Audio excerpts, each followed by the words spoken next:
दोस्तों, स्वागत है आप सभी का सूर्य पाठशाला पर। मैं हूं अमित और एक नई वीडियो के साथ मैं आपके सामने प्रस्तुत हूं। देखिए, इस वीडियो में मैं बात करूंगा इलाहाबाद हाईकोर्ट आरओ, एआरओ और कंप्यूटर असिस्टेंट के मार्किंग स्कीम और रिजल्ट जो बनाया जाएगा वो किस तरह से बनाया जाएगा। देखिए, इसमें मैं रिटन एग्ज़ाम की भी बात करूँगा और टाइपिंग की भी बात करूँगा। वीडियो थोड़ा सा लंबा जाएगा, वीडियो को अंत तक ज़रूर देखना, क्योंकि इस वीडियो में जो मैं बात बता दूंगा ना, किसी वीडियो आपको नहीं मिलेगी।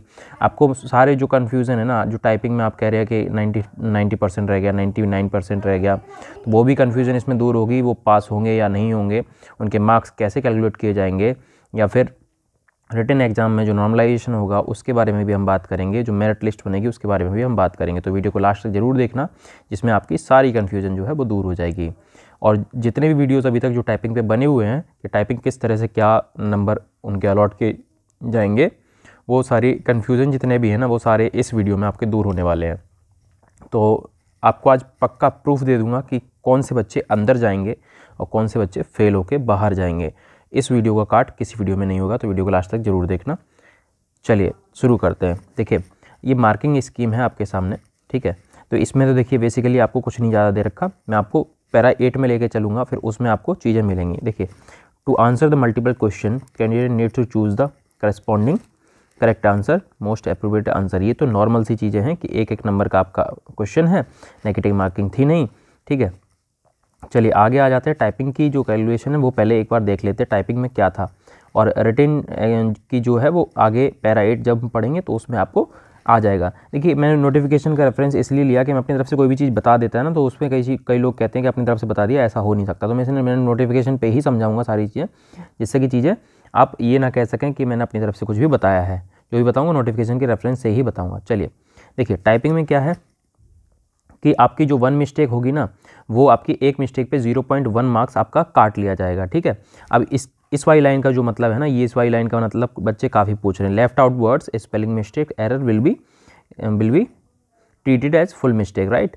ट्रीटेड एज फुल मिस्टेक मतलब इसका मतलब ये है, इस लाइन का मतलब ये है, बच्चे बहुत फोकस होकर इस लाइन की पूछ रहे हैं। देखिए, इसका मतलब ये, अगर आपने कोई अक्षर छोड़ दिया, उसको काउंट किया जाएगा या नहीं। देखिए, जो आपने कोई अगर आपने कोई वर्ड छोड़ दिया तो उसको आपको फुल मिस्टेक काउंट की जाएगी आपकी एक, ठीक है। यानी कि आपका 0.1 मार्क्स आपका जो है वो कट जाएगा, राइट। और अगर आपने कोई मैटर 2 बार लिख दिया, मान लो एक ही वर्ड आपने THE दा और THE दा 2 बार लिख दिया, तो एक दा को इग्नोर कर दिया जाए, एक ही THE दा को कैलकुलेट किया जाएगा। तो एक लड़की ने ये भी पूछा था कि सर, अगर 2 बार कोई भी वर्ड अगर लिख देते हैं तो उसको कैसे कैलकुलेट किया जाएगा, क्या उसको माना जाएगा या नहीं। देखिए, 2 बार लिखेंगे तो उसको एक ही बार काउंट किया जाएगा, एक बार इग्नोर कर दिया जाएगा, ठीक है। चलिए, typing letter words character symbol anything और other context in passage as asked in the question paper treated as full mistake, right. इनको फुल मिस्टेक माना जाएगा, बता चुका हूँ आपको। अगर ज़्यादा वर्ड लिखते हैं इग्नोर किया जाएगा, ये भी बता चुका हूँ आपको। Evaluated copy must indicate number of mistake error made by candidate, total mark awarded. जब जो कॉपी आएगी ना, तो उसमें आपको ये सब दे रखा होगा, नंबर ऑफ एरर आपके कितने हैं, मिस्टेक कितनी है और आपके मार्क्स कितने मिले हैं, वो भी आपको दिया जाएगा, right. Value of mistake error, 1 mistake पे 0.1 मार्क कटेगा, ठीक है। इस तरह से अगर आप कैलकुलेशन करेंगे तो आपकी 10 मिस्टेक पे 1 नंबर आपका कट जाएगा टाइपिंग में, तो ये हो जाएगा, राइट। फिर आपके आ जाते हैं पैरा 8 में। देखिए, पैरा 8 में आपकी जो मेन इन्फॉर्मेशन जो है ना, वो पैरा 8 में आपकी दे रखी है। इसमें आपकी टाइपिंग की जो जितनी भी कन्फ्यूजन है पैरा 8 में दे रखी है, आप जाके भी पढ़ लेना, ठीक है। देखिए, आपके इसमें बोला गया है कि जो नॉर्मल इवेल्यूशन के इस तरह से होगा, मार्क्स कैसे कैलकुलेट होंगे वो आपका दे रखा है इसमें। देखिए, in case of part 1 part 2 is conducted in more than 1 shift. अगर एक से ज़्यादा शिफ्ट में अगर पार्ट 1 पार्ट 2 होते हैं तो उसमें क्या होगा, नॉर्मलाइजेशन का प्रोसेस फॉलो किया जाएगा, राइट। तो इसमें नॉर्मलाइजेशन में क्या होगा, the process of normalization applicable in computation of result, ये बात आपको बता चुका हूँ, ठीक है। और जो नॉर्मलाइजेशन किस बेस पे लगेगा, वो परसेंटाइल स्कोर के बेसिस पे लगेगा, अगर मल्टीपल सेशन है तो, ठीक है। चलिए, normalization basis on the percentile score, right, ये लिखा हुआ देखिए,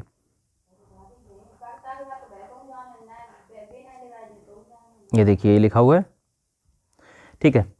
चलिए, the process of normalization establishing for comparing candidate scores across multiple session similar in the large education selection test conducted in India across the NTA use the percentile equivalence, right. कह रहा है कि percentile के base पे हम इसको score करेंगे। अब देखिए इस लाइन का मतलब देखिए, समझिए रेड में जो लिखा हुआ है, the percentile score candidate indicate the percentage of candidate that have scored equal और same the particular candidate is that examination session, therefore the topper highest each session will get the same percentage of 100 desirable, the mark obtained between highest and lowest screen also converted the appropriate percentile। देखिए इसमें क्या जो calculation बैठेगी वो किस तरह से बैठेगी, जो सबसे ज़्यादा मान लो किसी सेशन में सबसे ज़्यादा नंबर जिसके होंगे उसको 100 परसेंटाइल मान लिया जाएगा, और उसके अकॉर्डिंग आपकी परसेंटाइल जो अपर और लोअर को निकाल के देखिए इसको पूरा किया जाएगा, राइट। देखिए और इसका जो फार्मूला है वो आगे भी बता दूंगा कि परसेंटाइल का जो परसेंटाइल निकालने का जो फार्मूला है किस बेसिस पे होगा, राइट। वीडियो को अंत तक जरूर देखना, क्योंकि इस वीडियो में आपको लास्ट में आपको मैं टाइपिंग का जो कन्फ्यूजन है ना वो भी आपको बताऊंगा, राइट। चलिए, the percentile is score with normalized score examination instead of raw marks preparation in merit list. ठीक है, मतलब अगर क्या बोला है कि अगर मान लीजिए एक और चीज़ है कि अगर मान लीजिए आपकी कई सारी शिफ्ट नहीं है, ठीक है, बहुत सारी शिफ्ट नहीं है, तो ये जो नॉर्मलाइजेशन का प्रोसेस है वो नहीं लगेगा। ये किस में नहीं लगेगा मैं बता दूं, देखो आरओ एआरओ दोनों में तो कई सारी शिफ्ट थी बस, बट इसमें क्या है कंप्यूटर असिस्टेंट में शायद एक ही शिफ्ट है, और इसलिए इसमें जहाँ तक है नॉर्मलाइजेशन नहीं लगेगा, इसमें रॉ मार्क्स पे ही क्या बनेगा, मेरिट बनेगी। ठीक है, और जो परसेंटाइल स्कोर होगा वो डेसिमल में 7 डिजिट तक रखा जाएगा। क्यों रखा जाएगा, क्योंकि इसमें क्या होता है कई बार जो मतलब टाई वाला जो हो जाता है ना सिस्टम के बराबर मार्क्स वाला, तो इसमें 7 डिजिट तक लेके जाएंगे, तो इसमें शायद मतलब लास्ट तक चांसेस रहते हैं कि बच्चा कहीं ना कहीं बाहर हो ही जाएगा, या जो अंदर आना होगा वो हो ही जाएगा। ठीक है, तो ये distribution of examination multiple shift, अगर मान लीजिए इस तरह से जो शिफ्ट दी जाती हैं, session 1 day 1 shift 1, day 1 shift 2, और सेशन 3 में क्या है डे 2 शिफ्ट 1 और डे 4 शिफ्ट 2। ठीक है, तो इस तरह से मान लीजिए उन्होंने मान लिया, ठीक है, इतनी शिफ्ट है। अब देखिए सबसे मेन चीज़ जिसमें बच्चे कंफ्यूज थे वो लाइन अब आई है। देखिए, those obtaining less than 25 raw marks in having typing less than 25 word पर मिनट। ठीक है, कह रहा है कि अगर आपने 25 वर्ड पर मिनट की जो 25 रॉ मार्क्स अगर आपके टाइपिंग में आते हैं, नॉर्मलाइज नहीं, रॉ मार्क्स अगर आपके आते हैं, या देखिए और लगा हुआ है, देखिए आपको जूम करके दिखा देते हैं, ये और लगा हुआ है यहाँ पे, देखिए ये देखिए और लगा हुआ है, यानी कि आपकी या तो 25 वर्ड पर मिनट की स्पीड होनी चाहिए, ठीक है, 25 वर्ड पर मिनट से कम ना हो स्पीड, या और 25 मार्क्स आपके रॉ मार्क्स आने चाहिए, तो उस हिसाब से आपको क्वालिफाई किया जाएगा। ठीक है, अगर इतना नहीं कर पाते हैं, कंडीशन फुलफिल नहीं कर पाते, तो आप डिस्क्वालीफाई हैं, नहीं तो आप क्वालिफाई हैं। तो आपके अगर 25 मार्क्स रॉ लेके आते हैं, टाइपिंग स्पीड 25 की नहीं भी होती है, तो आपका काम चलेगा, राइट। आपने 100% वहाँ पे नहीं हो पाया तब भी काम चलेगा, वो क्वालिफाई होंगे। अगर उनका टाइपिंग में क्वालिफाई तो हो जाएंगे, फाइनल मेरिट में आते हैं या नहीं वो उनके स्कोर पे डिपेंड करेगा। ठीक है, तो ये बात आपकी क्लियर हो गई टाइपिंग वाली। ठीक है, यही मेन चीज़ है जो बच्चे परेशान थे। ये देखिए यहाँ पे क्या है, इसका परसेंटाइल निकालने का यानी कि नॉर्मलाइजेशन का जो फार्मूला है वो दे रखा है, आप पढ़ लेंगे इस पर। ठीक है, उसमें जाके हाँ एक और चीज़ इसमें ये भी लिखा हुआ है कि जिनका जो बच्चे मतलब क्या है, the percentile score raw part 1 total part 2 will be qualified shift 7 calculated मतलब मर्ज इन द परसेंटाइल स्कोर। देखिए इसमें एक जगह ये भी लिखा हुआ है कि जो बच्चे रॉ स्कोर में मतलब पास होंगे उन्हीं का बाद में परसेंटाइल निकाला जाएगा। ठीक है, तो मतलब पहले जो कट ऑफ एक तरह से बनेगी वो रॉ स्कोर की बनेगी, उसके बाद जाके उसका परसेंटाइल निकाला जाएगा, उसके बाद जो दोबारा से कंपाइल किया जाएगा रिजल्ट, तब जाके फाइनल लिस्ट बनेगी। तो ये चीज़ भी इसमें लिखी हुई है। ठीक है, तो वीडियो जो है बहुत ज़्यादा लंबा हो जाएगा, मैंने आपको शॉर्ट में बता देता हूँ। ठीक है, और अगर क्या होता है बहुत मतलब कई बच्चों के मार्क्स इक्विवेलेंट हैं, बराबर हैं, टाई का सिचुएशन है, तो क्या होगा, जनरल एप्टीट्यूड आप सबसे पहले क्या देखा जाएगा कि एनटीए में पार्ट 1 में स्कोर किसका ज़्यादा है, उसको प्रेफरेंस दी जाएगी। ठीक है, और अगर फिर उसके बाद देखा जाएगा कि जनरल एप्टीट्यूड और जनरल इंटेलिजेंसिया यानी कि रीजनिंग जो थी और मैथ थी जो कंबाइन आई थी 25 क्वेश्चन, उसमें किसके मार्क्स ज़्यादा हैं उसको प्रेफरेंस दी जाएगी। उसके बाद अगर मान लो वो भी बराबर आ रहा है तो एलिमेंट्री नॉलेज ऑफ कंप्यूटर देखा जाएगा, कंप्यूटर की नॉलेज आपको जो क्वेश्चन आए थे वो उसमें किसने ज़्यादा मार्क्स लाए हैं उसको प्रेफरेंस दी जाएगी।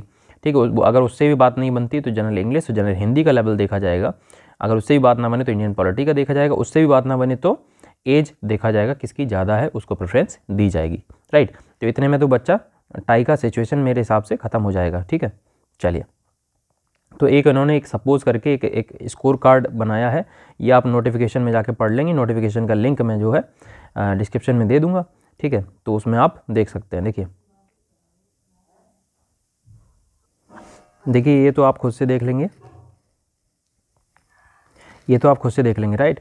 इसके बाद जो एक लाइन ये है, इसको आप दोबारा से देखिए पढ़ लीजिए। Candidate appeared not qualified in the part 2 those obtain less than 25 raw marks, ठीक है, 25 रॉ मार्क्स। और इस और वर्ड से सारा जो है जो मतलब बच्चों का कन्फ्यूज़न है वो दूर हो जा रहा है, ठीक है। कह रहा है या तो 25 वर्ड आपके रॉ मार्क्स आ जाने चाहिए, या फिर आपकी टाइपिंग स्पीड जो है 25 से कम नहीं रहनी चाहिए, तो पार्ट 2 में आप डिस्क्वालीफाई नहीं होंगे, नॉट क्वालिफाइड नहीं होंगे, राइट। तो अगर आपकी स्पीड 25 से ऊपर है या फिर 25 रॉ मार्क्स आप ले आते हैं तो आप क्वालिफाई हो जाएंगे, आपकी कॉपी जो है रिटन एग्जाम वाली वो चेक होगी, ठीक है। तो ये कन्फ्यूज़न आपकी दूर हो गई, मतलब बहुत ज़्यादा कन्फ्यूज़न था इसके बारे में, मैंने भी वीडियो थोड़ा सा बनाया था उसमें गलत बता दिया था, राइट। देखिए candidate appeared qualified part 2 those qualified in the part 2 have been declared as qualified, right. अगर पार्ट 2 में क्वालिफाई है तो वो क्वालिफाई किया जाएगा और माना जाएगा और आगे कंसिडर किया जाएगा आगे की प्रोसेसिंग में, ठीक है। तो आपको ये चीज़ समझ में आ गई, अभी आपके टाइपिंग की कन्फ्यूज़न भी दूर हो गई होगी, और आपके जो मार्क्स हैं वो किस तरह से कैलकुलेट होंगे वो भी आपके हो गए होंगे। अगर आप पैरा 8 में जाएंगे ना तो आपको ये सब चीज़ें आपको देखने को मिल जाएंगी, ठीक है। आप पढ़ लेंगे खुद से तो आपको समझ में आ जाएगा। पूरे एक वीडियो में समझाना मुश्किल है, बहुत लंबा वीडियो हो जाएगा, ठीक है। एक बार फाइनल लिस्ट, मेरिट लिस्ट के बारे में बात कर लेते हैं। फाइनल मेरिट लिस्ट किस तरह से बनेगी। देखिए कंप्यूटर असिस्टेंट में भी final merit list are qualified candidate shall be prepared separately on the basis of percentile scores, ठीक है। परसेंटाइल स्कोर पे भी बन सकती है इसकी मेरिट लिस्ट, ठीक है। या फिर अगर मान लो, अगर ये देखिए if not compiled multiple shift, अगर मल्टीपल शिफ्ट नहीं होती तो रॉ स्कोर पे भी बनाई जा सकती है मेरिट लिस्ट, राइट। अगर बहुत सारी शिफ्ट नहीं होंगी तो ये रॉ मार्क्स पे नहीं बनेगी, तो फिर इसकी एनटीए स्कोर निकाला जाएगा, यानी कि परसेंटाइल स्कोर निकाल के तब इसका किया जाएगा, राइट। तो ये चीज़ है, इस तरह से इसका फाइनल मेरिट लिस्ट बनेगी। मतलब आप पार्ट 1 और पार्ट 2 में दोनों में क्वालिफाई करेंगे, उसके बाद आपकी फाइनल मेरिट लिस्ट बनाई जाएगी, ठीक है। उसके बाद देखिए डॉक्यूमेंट वेरिफिकेशन होगा। डॉक्यूमेंट वेरिफिकेशन के लिए नहीं बुलाया जाएगा, दोनों में क्लियर करेंगे। और देखिए एक बार candidate securing minimum qualifying marks part 2 examination computer knowledge test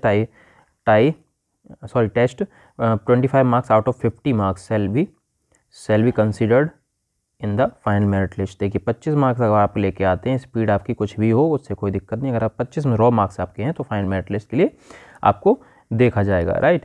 तो ये चीज़ है। आप इस लाइन को मैं बार बार इसलिए पढ़वा रहा हूँ क्योंकि टाइपिंग में ही सबसे ज़्यादा लोगों को कन्फ्यूजन है, क्योंकि बहुत सारे लोगों की टाइपिंग जो है किसी 70%, किसी की 60%, किसी की 90%, किसी की 99.9% ही रह गई होगी।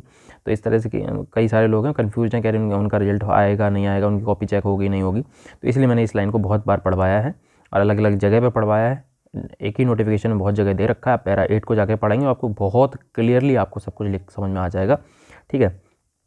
तो रिजल्ट के बारे में हमने बात कर ली है, बाकी अभी कोई शायद मेरे हिसाब से इसमें कुछ कन्फ्यूजन नहीं बचा होगा। अगर कोई कन्फ्यूजन है तो आप एक बार कमेंट करके मुझे बता दीजिए, फिर मैं उसके ऊपर एक पर्टिकुलर वीडियो बना दूंगा। ये वीडियो थोड़ा लंबा हो जाएगा, इसलिए मैं अभी के लिए ख़त्म करता हूँ।